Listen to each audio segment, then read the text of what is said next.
Okay, I'm Hillary Richardson, and with me here is Dr. Judith Ridner and Joseph Buggs, and it is September 29th, and we are here remotely with Sam Love. So if, Mr. Love, you could give us a little bit of information about your background, where you're from, where you grew up, and that sort of thing. Well, first, I'd like to thank you for doing this, because there's actually a lot that's been written about the civil rights movement, Mississippi, Freedom Summer, all of that. To some extent, though, there seems to be one group that there hasn't been a lot of focus on, and it tends to be sort of native Southerners that got involved in this. I fell into that category. I was born just across the state line in Aliceville, Alabama. It's near Columbus. Yes. And had originally thought I was going to study engineering.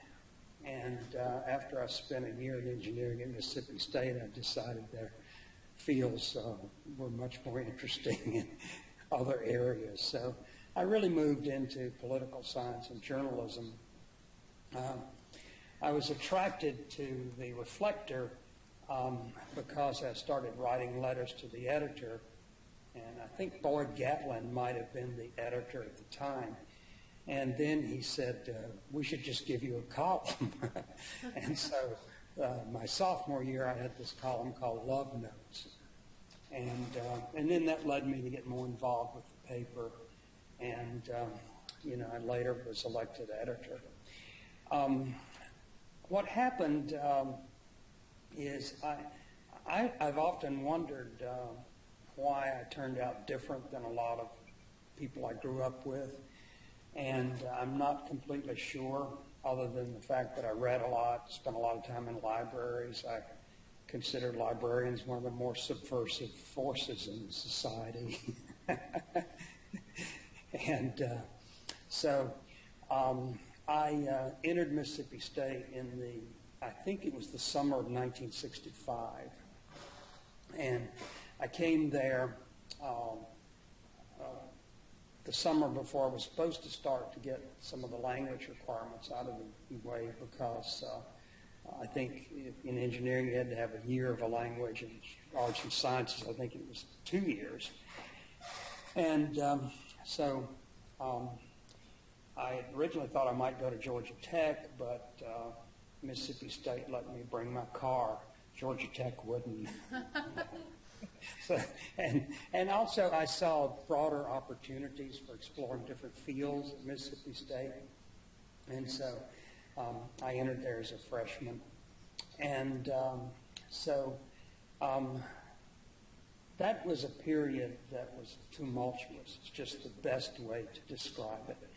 I mean, the social norms were being thrown up in the air. Racial segregation was breaking down. There were just like so many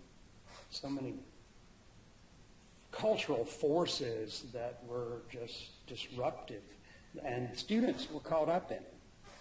And of course, being in Mississippi, we were quite isolated, and so we sort of we'd follow some of these news accounts of the Summer of Love in San Francisco, and we can only sort of imagine what that was like. And probably that was to our detriment, because we probably took it more seriously and inflated it than what it was really like. But I think one of the influences on my life was the YMCA. They had a couple of really good directors there and it was also a period where, theology was under question. They were doing discussion groups on the God is Dead movement, and things like that, and sort of social activism in religion, and how your values should lead you to become more active. And so, in many ways, it was just a wonderful period for intellectual stimulation. And so it didn't probably matter whether you were going to school in the North or the South. It was just such a ferment that was going on. And if I'm drifting away, tell me, but I just wanted to set the scene. If you think about Mississippi State in 1965, the differences between 1965 and 1969 when I graduated are like night and day. In 1965, women could not wear shorts on campus unless they wore a raincoat. I mean, it could be 100 degrees out, and the student dean required them to wear raincoats. There were very strict curfews around the dorms. Was this Dean Colvard? D.W. Colvard? Is that who you're referring to? Dean, no, he was the president one. It was Dean. Oh, yes, Dean is his first name. My bad. No, it was a dean. The woman was Dean Lee. Dean Lee was the enforcer. Okay. The women. Okay. That's just one example. It was segregated. There were no blacks going to Mississippi State. When I entered, you had, pretty loose drinking laws. And it was a period when, the Vietnam War was starting up. So there was a lot of questioning that was going on about what we were doing in Southeast Asia. And, of course, you had compulsory ROTC at Mississippi State for freshmen and sophomores. And so, those are just some of what it was like in 1965. By 1969, I think a lot of this had changed radically. And, I just happened to be there, and to some extent, the Reflector chronicled some of that in that 4-year period. 1968 is particularly relevant to me because if you just think about it, I just looked up what happened in 1968. Martin Luther King was assassinated April 4th. The Tet Offensive, which literally led to the beginning of our downfall in Southeast Asia. And then you had Robert F. Kennedy assassinated. You had a presidential election. I was really intrigued with Gene McCarthy and active in the Young Democrats. Now, when you look at this period of time, one of the groups that was quite active in dealing with some of the civil rights issues was the Young Democrats. And I can talk more about that. I was pretty active with the group. But so you've got this period in 1968 when just seemed like all hell was breaking loose. You had the Summer of Love in San Francisco was like, wide open, and it was just a wild time. And then you had the beginning of drugs. It was mostly marijuana at the time. There was a little bit of cocaine, but there wasn't anything like the hard drugs that, are starting to infiltrate our communities now. And so if you have any questions, I could elaborate on that. So you enrolled the same semester that Richard Holmes, the first African-American student, enrolled. Do you remember any of that? Yes, but I don't think, there was Richard Holmes and there was Johnny Barnes. I don't know if his name has come up, No. but I know that I didn't have much contact with Richard Holmes, but I did have a fair amount of contact with Johnny Barnes because he was quite active in the Y at the time. And that probably would have been in that fall of 65 is my guess now. Can you tell us who Great Johnny thing Barnes about you is? doing this is some of us still have a memory, but it's getting a little fuzzy. And so it's really important, I think, to capture some of this because, I don't think there'll be another period quite like that. Tell us about Johnny Barnes. We haven't heard this name and aren't familiar with who this is. Well, isn't he a doctor in Starkville now or not? I don't know. I don't know. Anyway, I'm not sure. Somebody had told me that. I'm not sure, what the sequence was. I know that I think my awareness of social change really started around the Kennedy assassination. And we're talking about John Kennedy. What would that have been? I don't know, 62 or I'm not sure the year. Late 63. But I was still in high school. And, you know, I mean, I'm just going to tell you the story. I'm not particularly proud of it. But I remember I was probably 9th or 10th grade. I was walking into the lunchroom, and, you know, people were shouting that they had killed the nigger lover, you know, and I was embarrassed, you know, and I kept thinking, but he's our president, you know, and it was just people were cheering. I mean, it was a strange, terrible situation. And of course, part of that was because the Kennedys were seen as you know, promoters of the integration, taking on George Wallace and all of that. And I had actually been in military school for my last year of high school, and I was at Marion, Alabama. And Martin Luther King spoke in Marion at a black church to rally people for what became the demonstration marching from Selma to Montgomery. And I had a pass, and so I had slipped out and hid in the bushes and saw Martin Luther King come out of the church. The highway patrol that were then on the Edmund Pettus Bridge were staying on this military school campus where I was going to school. And, I mean, it was all just so surreal. And then, you know, with his assassination later, it's just terrible.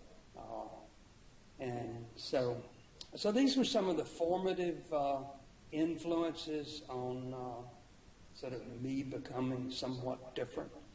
And so what happened is through the YMCA, principally through the Young Democrats, as we, well, you know, first, before there were only 3 or 4 black students at Mississippi State, probably in that, in late 1965. And some of us would socialize with them or at the Y, and, you know, get to know each other better and all that. And, of course, now it's a very different situation. I really think it'd be important to find Johnny Barnes if you can, because he could give you his perspective on what it was like to interact with us. And so then the Young Democrats were involved in, they got a special dispensation from the Democratic Party to allow some older Democrats to be honorary members. And the Young Democrats did things like, there was a speaker ban at Mississippi State. And we had invited Fannie Lou Hamer to come speak. And the president and the school board turned her down. And there may have been somebody else that was involved in this. Charles And Evers so- and one other, Stokely Carmichael. Stokely I think Carmichael. They tried to get him. I think they got him like beyond.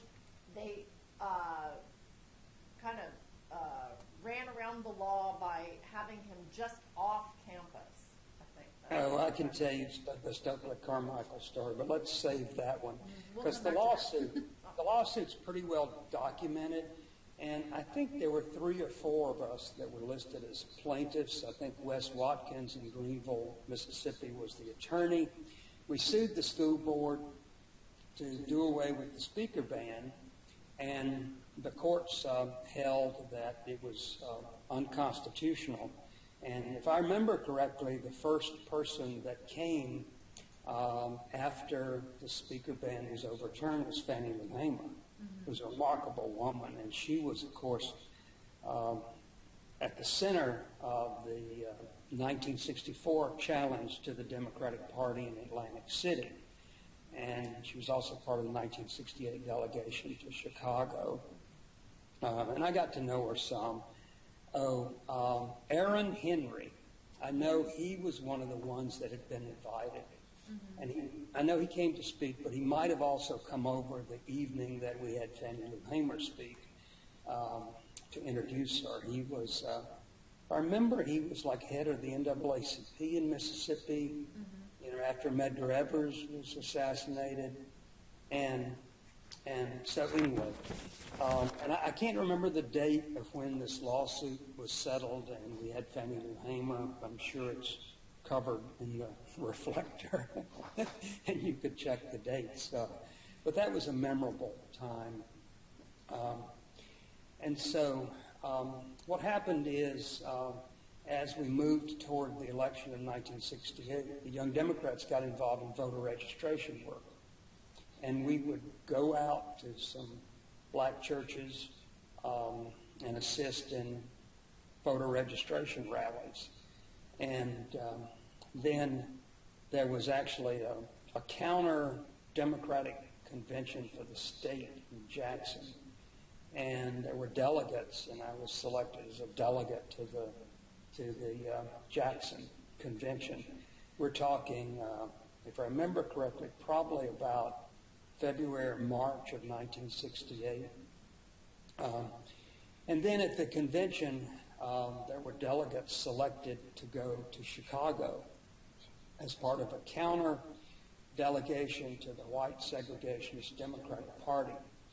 I was selected as an alternate delegate, so I traveled to Chicago with people like Harding Carter and Aaron Henry. We all went up on a train, and it was wonderful. It was riding on the city of, what is that? That was a beautiful song. Anyway, I think of it like City of New Orleans. That was the train. There's a great folk song about that train. And so we were all on that train and going up to Chicago together. And then Chicago 1968, of course, was crazy. I mean, you had the police out in the street, National Guard, and it really just was an overreaction on the part of, Mayor Daley and the city. And so I was torn between wanting to go to these rallies and hear folk singers like, I don't know, but there'd be poets like Allen Ginsberg, there'd be, the Yippies, there'd be some folk singers like probably John Prine. I don't remember all of them, but they do these afternoon rallies that are just incredible in the park by the lake. And then, I would go there, and then I'd go to the convention at night. But getting back sometimes, there'd be demonstrations and riots and tear gas in the streets. So sometimes we had trouble getting from where the bus would drop us off to the hotel where we would stay. And, you saw just, Jeeps lined up with these barbed wire fences mounted on the front of them that could drive up to an intersection all of a sudden and literally create a cordon of barbed wire so that nobody could pass through. I'd never seen anything like that. And so that sort of formed some of my opinions. But, we had... let's talk about the Martin Luther King assassination, because this is another major event that I remember. We decided, and I'm not sure what the group was, I don't know if it was the Young Democrats or the YMCA or some other rump group, decided to hold a memorial service in the Chapel of Memories. And so we invited people from the town, some of the local civil rights leaders from the area, and we had a beautiful memorial service in the Chapel of Memories after Martin Luther King was assassinated. But about halfway through the service, and I can remember we were singing "We Shall Overcome," the stained glass windows in the chapel started breaking because a mob had formed outside and they were throwing rocks into the stained glass windows. Well, we were inside this building, had no idea how many people were out there. It could have been 25, it could have been 5,000. It just, it was loud.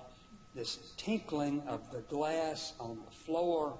I mean, people's voices rose up in the spirit that was just, I mean, some of these meetings, the spirit was incredible, but it was scary as hell, you know, I mean, because I didn't really know what we were going to walk out of there and face, and whether the police, campus police, which, you know, sort of not that protective, whether they were going to protect us from this mob or not.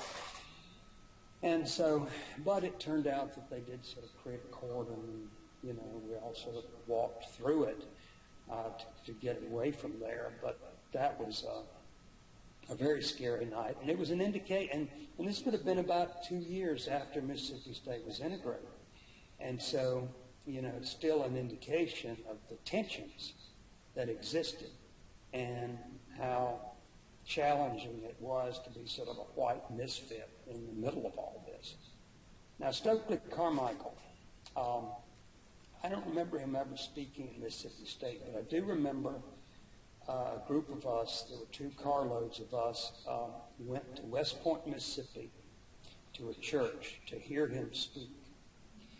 And so we go in, and I would say there were about maybe 10 white people in the audience. And he starts giving us hell. He singled us out. He said, "This is a black movement. You have no business being here.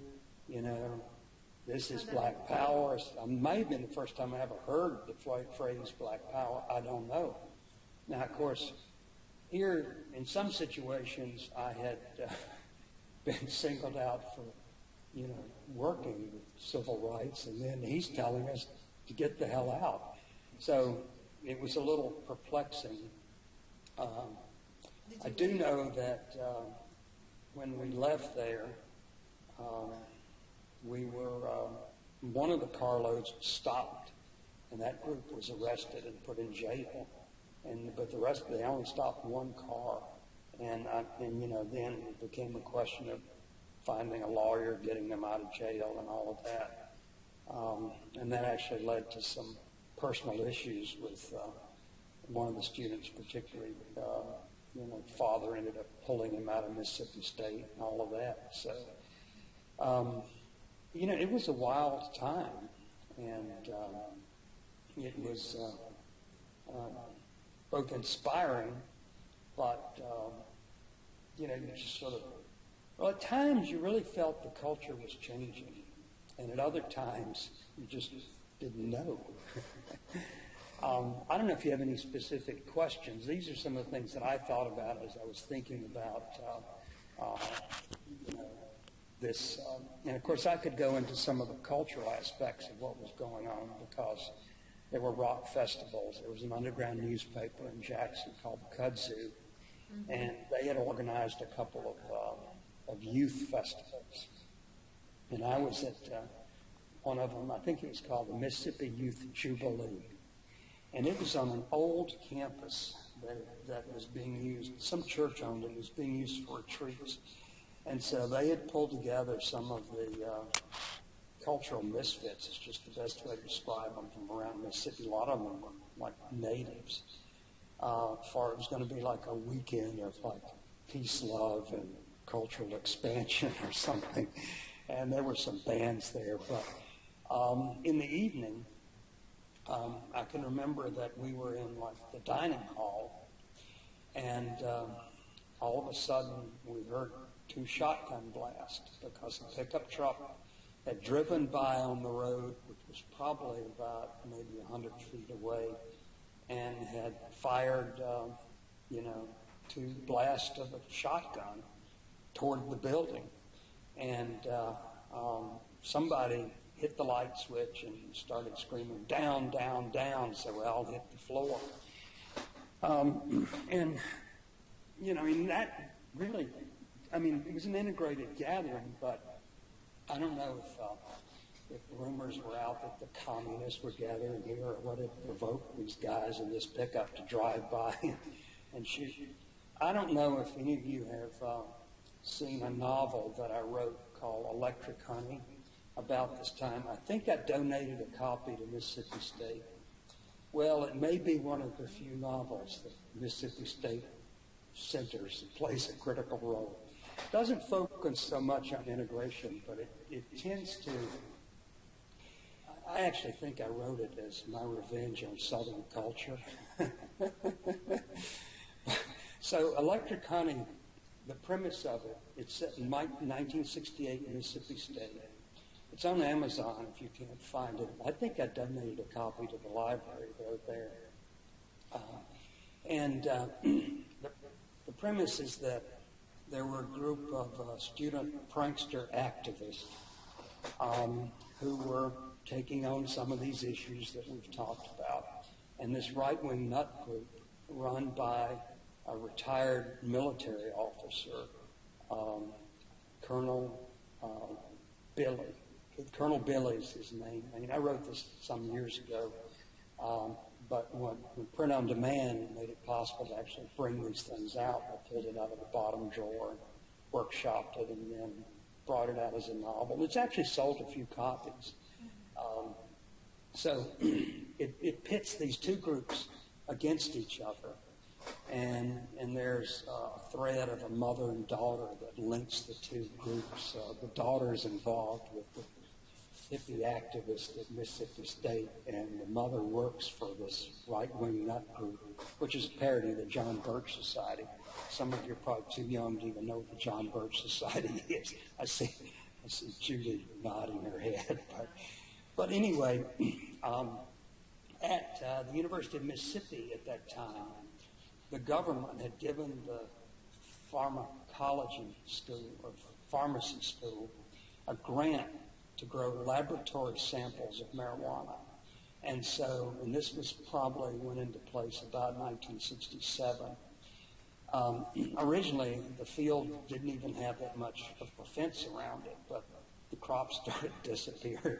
Fences got higher. I think they even had dogs in there.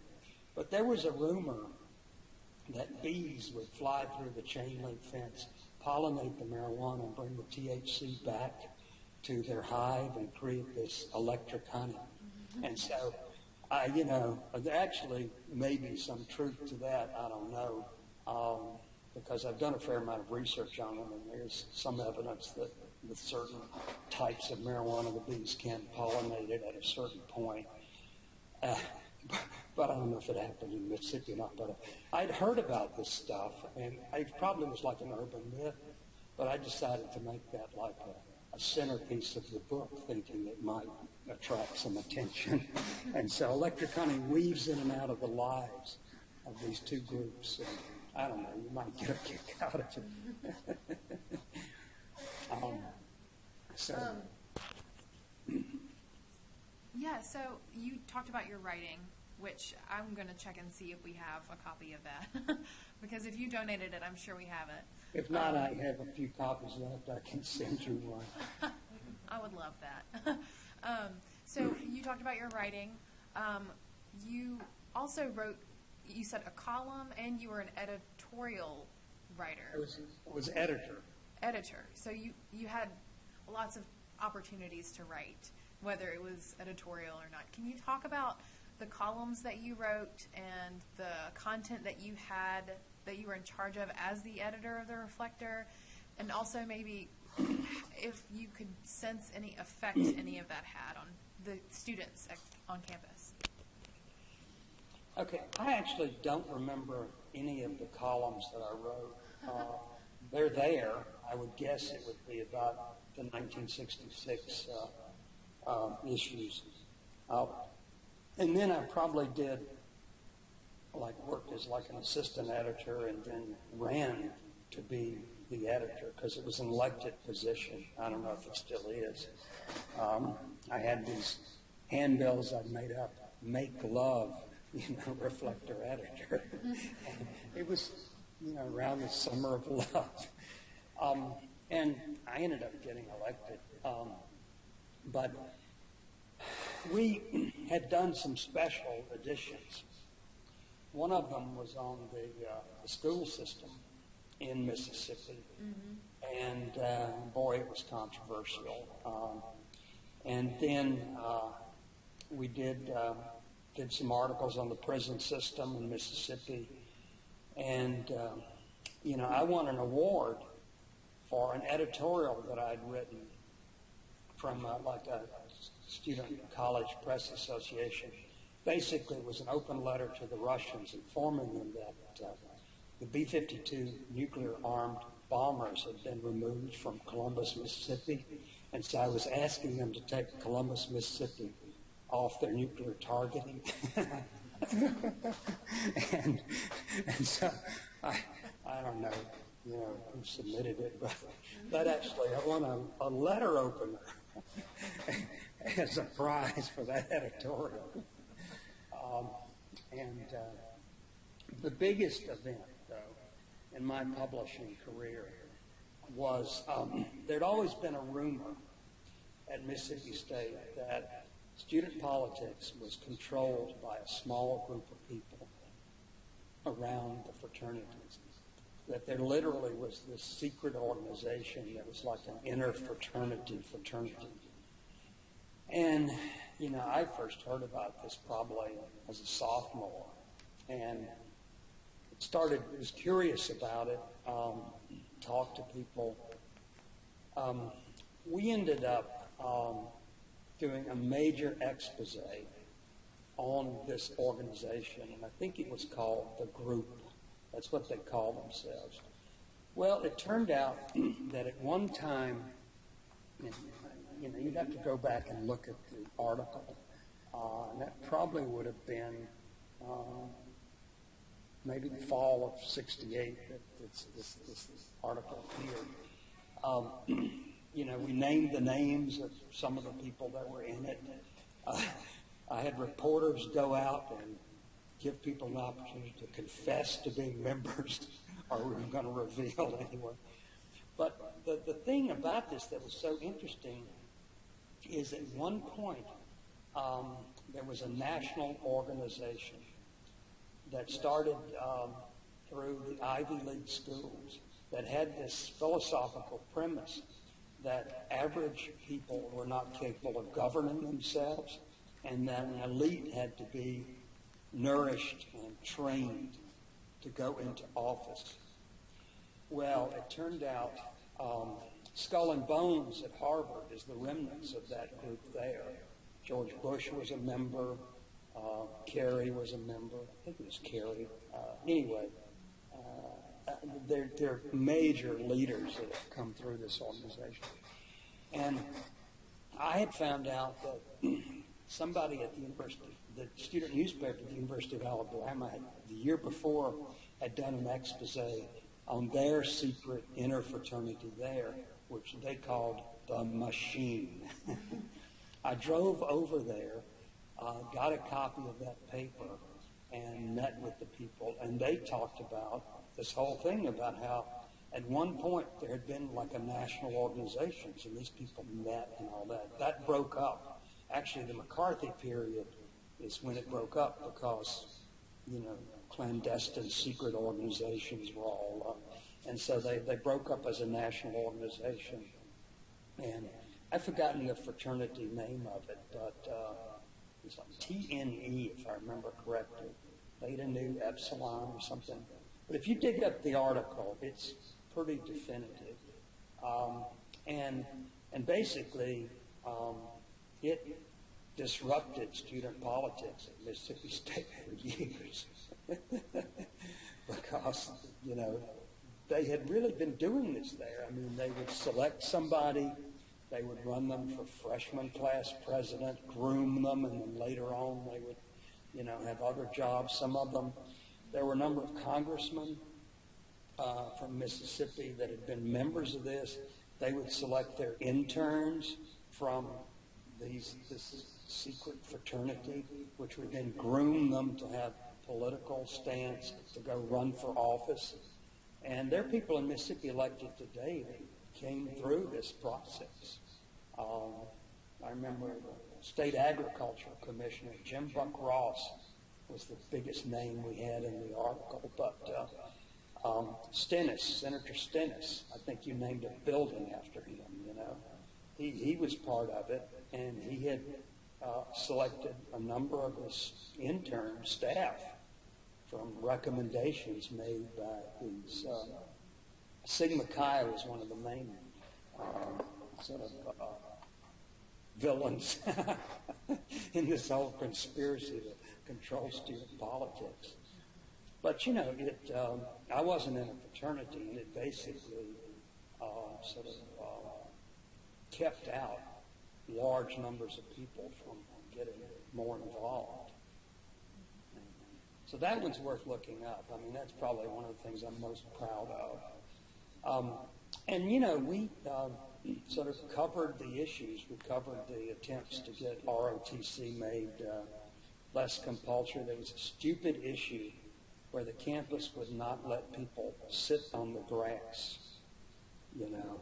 And so protests started, some of the hippie element, where they would have lunch on the grass. And the police sometimes would make them move. And so we did stories on that. But that, you know, this whole issue of the raincoats and the shorts, I mean, we were covering that. I mean, it was just, cultural ferment was just all around. Now, what happened is, after I left there, they actually shut the paper down for a while. You know, I mean, we had a very good staff, and they tried to continue the tradition. And then when it was reconstituted, there was much heavier faculty supervision of the Reflector. I have no idea what it's like now. But I know at some point a group tried to do like an alternative student newspaper. They did bring out several editions. Jana Pepper, I remember she was involved in it. I think Hunter Brumfield was another one. He's in Japan now. Jana went on to edit the Catholic Diocese of Mississippi regular newspaper or magazine in Jackson. You know, I still have friends from that period. One of the people I would suggest you talk to is Terry Alford, Dr. Terry Alford. I mean, he wrote that wonderful book, Prince, which is was made into a documentary by, I think, Channel 4 in England. And he's at Northern Virginia Community College. Just did an autobiography of John Wilkes Booth, which really looks at the whole Confederate underground. And but his biography of this African slave is a classic for Black History Month. So I really would suggest you. And the other thing about him is that he kept a journal. We were close friends. He kept a journal. So his memory is probably going to be much better about some of this. He wasn't that involved, but he was an observer and realized that history was in the making. So you earlier, thank you for that, by the way. You earlier mentioned a few things that happened in Chicago and a few things that happened on campus that were violent, that were scary, that were extreme even. But the stories that we've heard a lot of, especially on campus, and even some community members who grew up in Starkville, were that integration and campus life and things that had to do with civil rights were not very violent. They were quiet. They happened politely. They did not involve physical force as much as an element of political Well, it's force. what happened at Ole Miss, you know. I mean, Right. classic. We're very much not Ole Miss at Mississippi State, but you have sort of talked about things that undercut that. Do you have a sense of? Well, I don't think it undercut it. I think that the actual integration of the campus, well, first it happened after Ole Miss, and I think people understood there was a price to be paid for that kind of resistance. And I think, I'm remembering correctly, yeah, they brought in, Richard Holmes came in the summer school. Very few students on campus. Most people probably weren't even aware that this was happening. And you'd already had George Wallace standing in the door at the University of Alabama. So this was a number of years later. I think people were beginning to understand this was a fait accompli.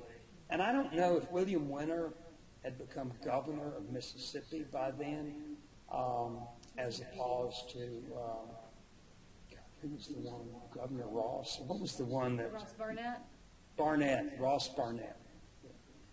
And I think William Winter might have been governor when Mississippi State was integrated. And he was a moderating force. Do you know what year he came in? I don't know. You could look that up. I think he was in government at that point, but he wasn't the governor until the 80s. Okay, but that might make sense. But anyway, I think that there was a general understanding that the battle to bring back the Confederacy was lost. You know? And I think that they did a very good job of, like I said, it wasn't publicized. They said, and I don't know who besides Richard Holmes came in. I know Johnny Barnes was right there, and he mightn't have come in September after Richard came in the summer. I just don't know.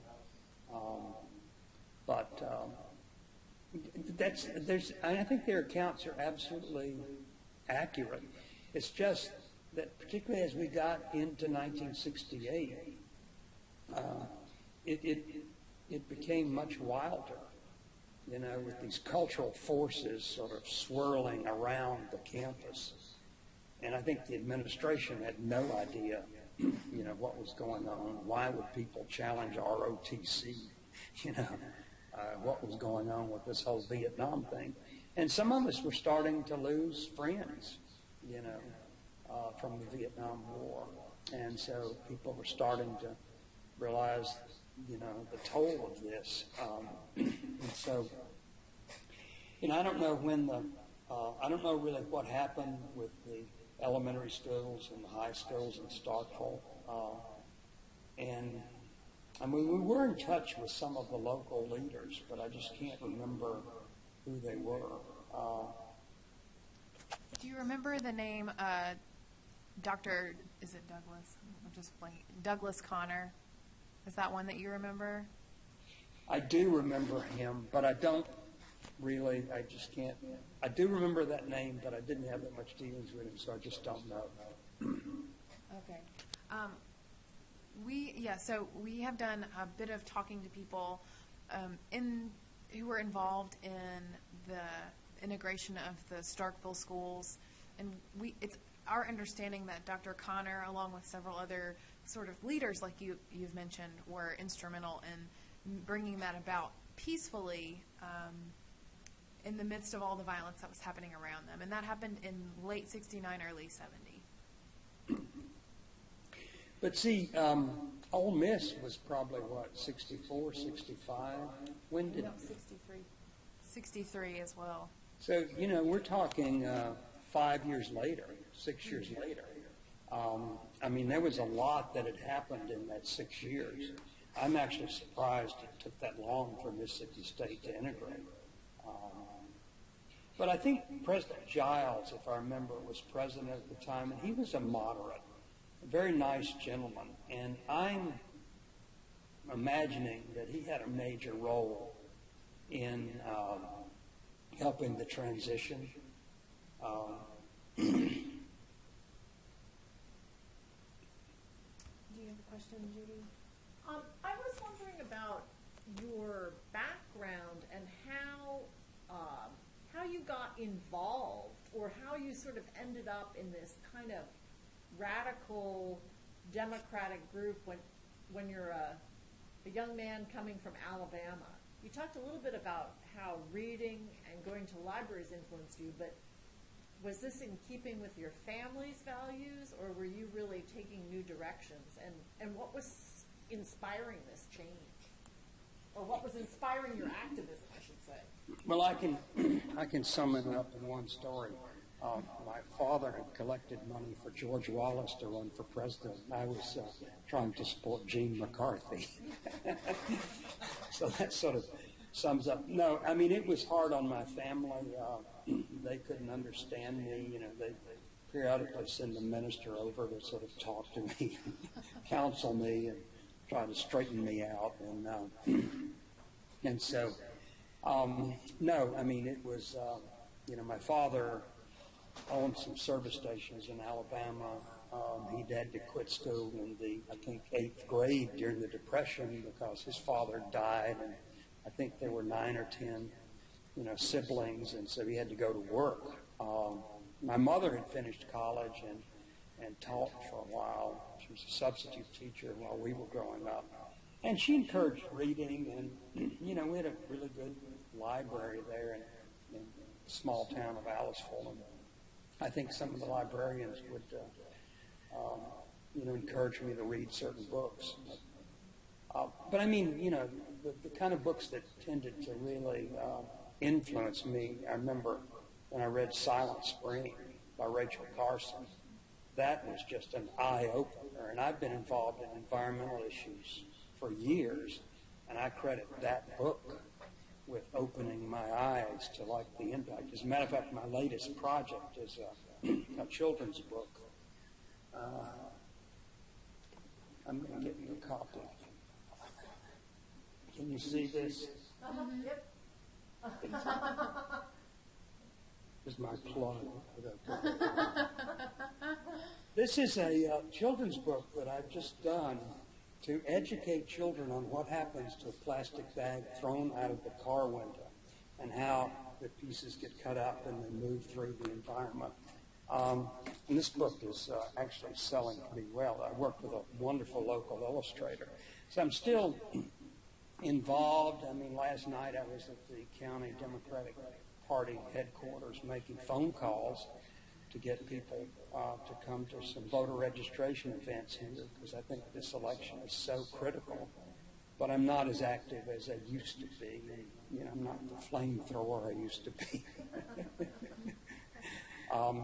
But I mean, I don't know. It's hard to understand because I wasn't the only one. There were other people who were opening up to some of the ideas that were floating around. But I ended up at the center of a lot of this. Joseph, do you have any questions that you thought of over the course of this 50 minutes? Actually, I do. Hi, Mr. Love. Hi, Joseph. I was wondering, were there any situations that you can think of to where you and your fellow activists, faced any sort of outrageous, staunch opponents to, integration within your experience that you can think of, aside from the people who, were breaking the stained glass while you were inside the Chapel of Memories? Well, some of this became so mixed up in the minds of people. I mean, they were trying to talk about it as a states' rights issue. They were trying to talk about infringing on their freedom.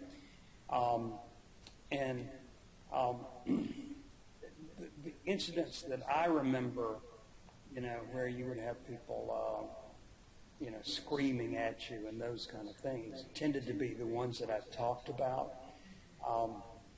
And so, I can't really, it seems like the racism has sort of started to become less out there, than because in the earlier 60s, as we talked about, Ole Miss, Kennedys were credited with bringing in the Marshalls and all that to integrate Ole Miss. There were people screaming at each other. University of Alabama, I live close to there, so, I remember all the people being so proud of George Wallace for standing in the schoolhouse door. It's like I can't think of any around the campus. There were some other situations that weren't completely clear. Like there was a gentleman who came down to the campus from a group that actually had a summer camp for activists that Eleanor Roosevelt had started. and he was recruiting young Southerners who might want to go up to, I think it was Massachusetts, to spend some time at this summer camp. Well, he got jumped on campus and beaten up. It was never clear who did it, but somehow people found out he was there, and two thugs literally beat this man up. But you had a sort of interesting mix of perceptions. I can remember there were a group of people that were down, and this probably would have been around that worked for the summer of '68, where there were a bunch of students that had come down to West Point, Mississippi, and they had come over to Mississippi State, and I was driving, I think, 3 of them around the campus. And so we passed this big building, and one of them looked up and said, "That's a really big political science building." I said, "No, look at it again. It's poultry science." I mean, they were from Amherst or somewhere, and somehow in their mind, Mississippi State would have had like a huge political science building. And so, I don't know. I mean, I had some close friends there, and there was some harassment with the police, like that car that got stopped, people put in jail coming back from the Stokely Carmichael rally in West Point. But, in some ways I might have just been lucky. I don't know. You've mentioned One more thing. I can remember after Mississippi State, I went to Greenville, Mississippi, and worked for the Delta Democrat Times for a while. And I had an opportunity to move to Washington in January of 1970 to work on what became the first Earth Day. It was called the Environmental Teach-In at the time. So I was the Southern coordinator of the organizing effort around Earth Day. And I was staying with Harding Carter's brother in a house up 16th Street. Our office was around DuPont Circle. And I can remember walking back at night from the office up 16th Street and feeling threatened by a couple of African Americans who were on the sidewalk. And they didn't really do anything, they just exchanged some words with me, and I walked down very quickly. But I remember being frightened, and I was thinking, this is crazy. Here I was in Mississippi, I was in situations where we actually got shot at, and somehow I wasn't as afraid as I am now walking the streets of D.C., And so, I don't know, it's like, some of this never sorted itself out in my mind. So I was wondering, you mentioned the YMCA on campus, and there have been a couple people we've talked to that have mentioned how instrumental that was in terms of their experience in the 60s. And I was just wondering if you could talk a little bit more about who was running the Y and what kinds of, you mentioned that there were clearly some sort of philosophical or religious meetings there, but what else was going on, and why was it central, and why? Well, I don't know if it's still there, but it was basically located in what was then the post office building across from the student union. And post office was in the bottom. The YMCA had the first floor, and then there was some dorm rooms up top. I actually lived in the dorm up there at one point.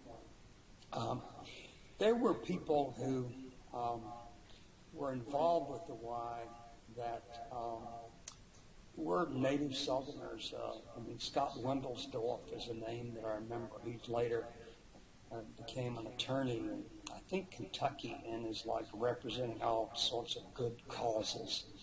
Bill Alsop had gone on to clerk. He'd gone to Harvard from there, I think, and had clerked for one of the Supreme Court justices, and now is a judge out in California. Debbie, what was her last name? But anyway, at the time I think the director of the Y was a guy named Clardy. And he actually got called into service for the Vietnam War. But he had, he was really into sort of activist religion. So he had like a study group. He had, and we had lectures. People would come in to the Y and speak. I remember at one point we had Alvin Toffler come in, who had written Future Shock, who just died recently. And so I got to spend some time with him. The whole idea, I think, was to plant ideas that weren't coming from the classroom. There were some people starting to discuss some of the women's liberation ideas. What was Debbie's last name? Well, then he left, and a guy named Landrum came in. Now, there is a woman in Columbus, Mississippi, Barbara Criswell, I think. Let me see if I can get you. I'll tell you what, I'll send you. I know I've got an email address for her. Her father was an English professor at State, and she was much younger, but she was involved in a lot of this. She was very involved in that alternative student newspaper that popped up. Holland. Holland was her maiden name. And the professor was Robert Holland, I think, in the English department. And it was his daughter. She was close to Landrum. She will know about some of the women that were involved in some of these discussion groups around the Y. Like I said, she was probably about 4 years younger than I was, so I don't know how much of the civil rights stuff that she absorbed, but she would be a good person to talk to. Because I think this issue is it's bigger than integration. I mean, there was a cultural flux that happened around that same time that was just wild. I mean, it just seemed like the whole culture was either coming apart or going to change radically. And of course, it muddled through. And we've got this election this time, which is the craziest thing I've ever seen. That was going to be my next question is, have you noticed differences or similarities in the way that we've progressed from when you were in college to this political climate? Well, I think that, some people have said that the South really didn't surrender, and it just went underground, and it led to Jim Crow and all of that, which I know in this area of North Carolina, Jim Crow probably set blacks back further than the initial, sort of freeing of the slaves and all of that. Because it really altered public education, it altered Wilmington, there was a huge mob riot. Black elected officials were run out of town. And so there was just so much of that happened. So I think that a lot of these sentiments of racism just sort of were simmering underneath, and Trump has brought them out. But I've been curious at the parallels, like in the book Electric Honey, which I wrote during the Reagan period, and it's set in a drawer for maybe 20 years. And I published it like 10 years ago. But at this right-wing group, I have them as a fundraiser doing a raffle on a rifle that was the same type of rifle that Oswald had used to shoot Kennedy. Well, I noticed there's several NRA groups, in Florida there was one, the sheriff was running for office, and he was raffling off a rifle, an AR-15 or something. So it's amazing that some of this stuff is still going on, I don't know, it's, sometimes it's like hard to imagine that in many ways we haven't made more progress. Because there was a time when it just seemed like there was this progressive spirit that was going to really change this country. But we're still dealing with issues of equal pay for equal work. We're dealing with, these shootings are just terrible. And, of course, now we're now getting to the point looking at the real militarization of the police. I mean, I just read, at least today, I'm not sure where, that I was probably on Yahoo or something about how, police are trained to shoot to kill. And if we're going to have, and I know the police are important, I know it's critical, but, they're using hollow point bullets, which expand inside the body. They're trained to go for a center shot. And so it's shouldn't be too surprising that, we're seeing bodies on the street. And it's just terrible. I read today, that one guy was reaching for his vape, pipe, and they thought it was a gun and killed him. And I don't know. I think it's coming to a head, though, clearly. This election's critical. We'll have to see what happens with it. But, it can't go on like this. There's going to have to be, a different way to look at the way the police relate to the community and kind of weapons that they're carrying and all of that. And we'll have to see what happens. Do you have any questions? Do you want to add anything that we forgot to ask you or maybe didn't know to ask you just because of all the new things that we've learned about your time and on campus and elsewhere?